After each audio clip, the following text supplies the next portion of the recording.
Delicious.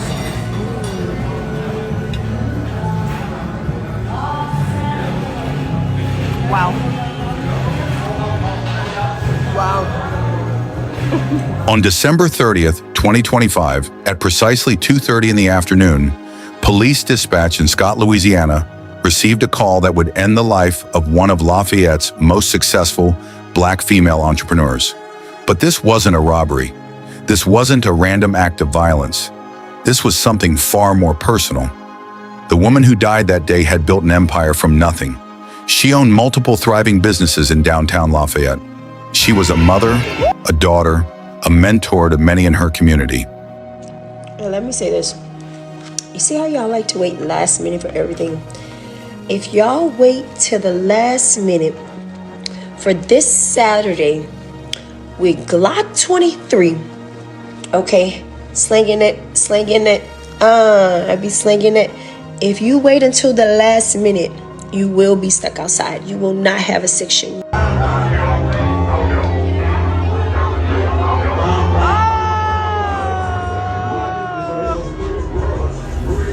People knew her as a woman who dressed impeccably, traveled the world, and carried herself with the confidence of someone who had earned every bit of her success. Her name was LaRhonda Lulu Carter. She was 40 years old, and the man accused of ending her life, the father of her child. This is a story about success, jealousy, and the deadly price one woman paid for daring to outgrow a relationship that no longer served her. Welcome to Black Crimes Series. We share the stories behind some of the most heartbreaking crimes in the Black community. Before we dive in, make sure to like, subscribe, and share your thoughts in the comments. LaRhonda Lulu Carter was born on March 29, 1985, in Metairie, Louisiana, to Herbert and Florence Carter Jr. She grew up surrounded by family, moving between the homes of her grandparents, aunts, uncles, and cousins in a tight-knit Louisiana community. From an early age, Lulu showed a drive that set her apart. At Pointe-Coupé Central High School, she wasn't just a student, she was a leader, captain of the dance team, captain of the basketball team. She competed in volleyball and track and field.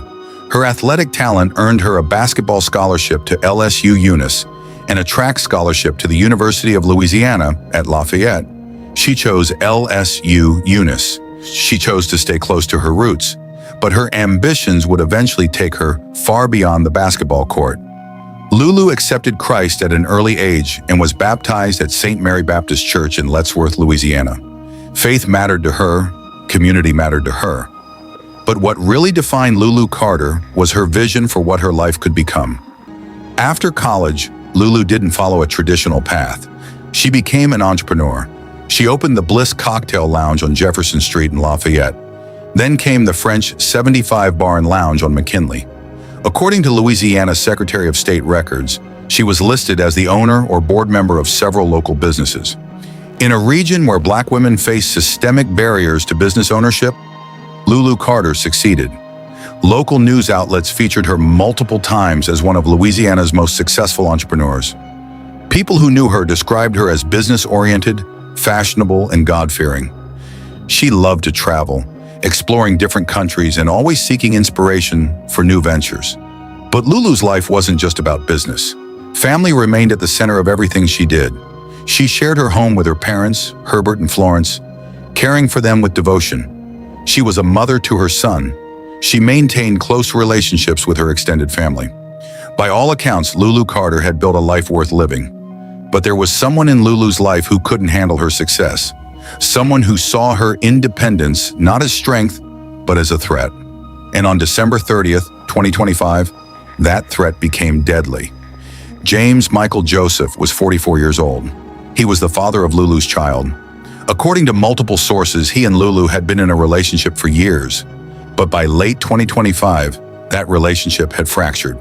Here's what we know. Lulu Carter was the breadwinner. She owned thriving businesses. She supported herself and her family. She was financially independent and successful. James Joseph, by contrast, was described in reports as someone who relied heavily on Lulu. One source noted that without her, he was relegated to vagrancy. The power dynamic was clear. Lulu didn't need James, James needed Lulu. And for a man who may have struggled with his own sense of purpose and identity, that imbalance became unbearable. According to reports, Lulu had reached a breaking point by December 2025. She told James she was done. She wanted to end the relationship. According to one account, she reportedly told him she was sick and tired of his bullshit. Imagine being Lulu in that moment. You've worked your entire life to build something. You've overcome obstacles that would have stopped most people. You've created financial security, raised a child, supported your aging parents, and you finally decided you deserve better than a relationship that drains you. For Lulu, ending the relationship was an act of self-respect. For James Joseph, it was an unforgivable betrayal. This is where the psychology of domestic violence becomes critical. Research consistently shows that the most dangerous time for a victim of domestic abuse is when they try to leave. The abuser's sense of control is shattered. Rage, desperation, and entitlement combine into something lethal. James Joseph reportedly could not accept Lulu's decision. According to one report, he allegedly said words that would haunt this case. "If I can't have you, no one can." Those 7 words, they reveal everything about what happened next. Because at 2:30 p.m. on December 30th, what began as an argument at Lulu's home on Delhomme Avenue in Scott, Louisiana, would end in gunfire. And Lulu Carter would never walk out of that house alive. Scott Police Department received a call at approximately 2:30 p.m. on December 30th, 2025. Shots fired, 800 block of Delhomme Avenue. When officers arrived at the scene, they found LaRhonda Carter suffering from gunshot wounds. According to police reports, she had been shot in the head. She was immediately transported to a local hospital.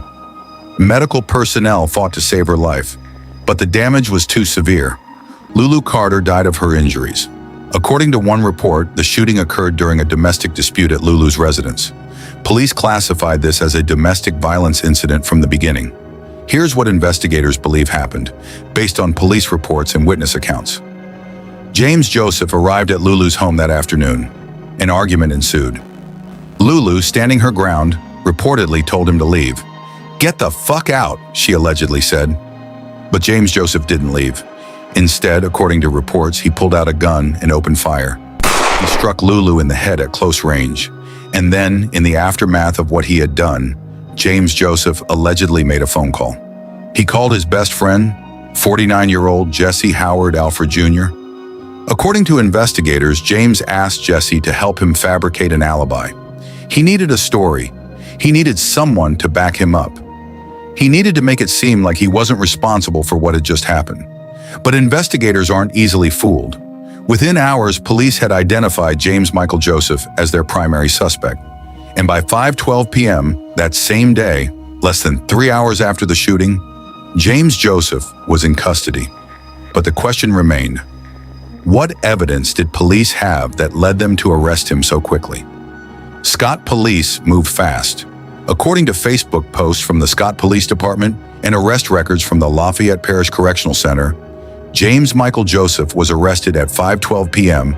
on December 30th, 2025, in the 300 block of Vermilion Street in Lafayette. He was charged with second-degree murder under Louisiana law. Jessie Howard Alfred Jr. was also arrested and charged with accessory after the fact to second-degree murder. So what evidence did investigators have? While police have not released all details of their investigation, we can piece together the likely evidence based on standard investigative procedures and public information. 1. Crime scene evidence. The shooting occurred at Lulu's residence on Delhomme Avenue. Crime scene investigators would have documented the scene, collected ballistic evidence, photographed the location of shell casings, and analyzed blood spatter patterns. All of this would help establish what happened and where. 2. Witness statements. According to reports, this was a domestic dispute. That means other people likely knew about the deteriorating relationship between Lulu and James. Investigators would have interviewed neighbors, family members, friends, and anyone who had contact with Lulu in the hours before her death. 3. The alibi attempt. The allegation that James Joseph called Jessie Alfred Jr. to fabricate an alibi is crucial. If investigators can prove that James attempted to create a false story, that's powerful evidence of consciousness of guilt. People who are innocent don't need fake alibis. 4. Forensic evidence gunshot residue testing can determine if someone recently fired a weapon. If James Joseph tested positive for gunshot residue, that places the gun in his hands. Call logs and text messages between James, Lulu, and Jessie Alfred would provide a timeline. Who called whom? When? What was said? According to court records, bond was not set for James Joseph. He remained in the Lafayette Parish Correctional Center. Jessie Alfred Jr., on the other hand, was released after posting bail. The difference in their treatment speaks to the strength of the evidence against each man. James Joseph was considered a murder suspect. Jessie Alfred was charged as an accessory after the fact.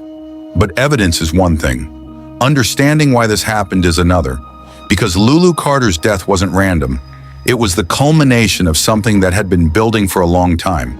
And the community's reaction revealed just how deeply this tragedy resonated. When news of Lulu Carter's death spread through Lafayette and the broader Louisiana community, the response was immediate and emotional. Social media erupted with grief and anger. Condolences poured in for Lulu. People remembered her as a fashionista who always dressed to impress.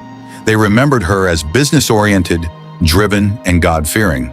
They remembered her as a Black female entrepreneur who had overcome numerous hurdles to establish a thriving business in downtown Lafayette. But alongside the grief was rage. One commenter wrote, "Evil, demonic bastard and his old-ass friend. He was obsessed with her." Another said, "What a motherfucking shame. I'm so goddamn sick of these loser men who could have had everything in life, but because of jealousy, decided to unalive the person who provided them with everything." According to the Centers for Disease Control and Prevention, Black women experience intimate partner violence at rates 35% higher than white women.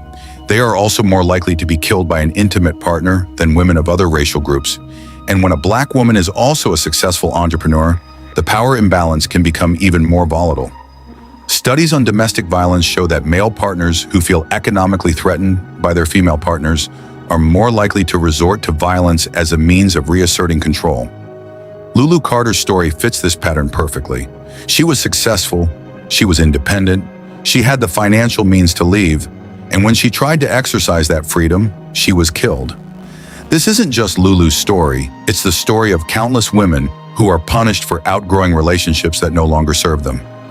LaRhonda Lulu Carter's funeral was held on Saturday, January 10th, 2026, at 11 a.m. at Zion Travelers Baptist Church in New Roads, Louisiana.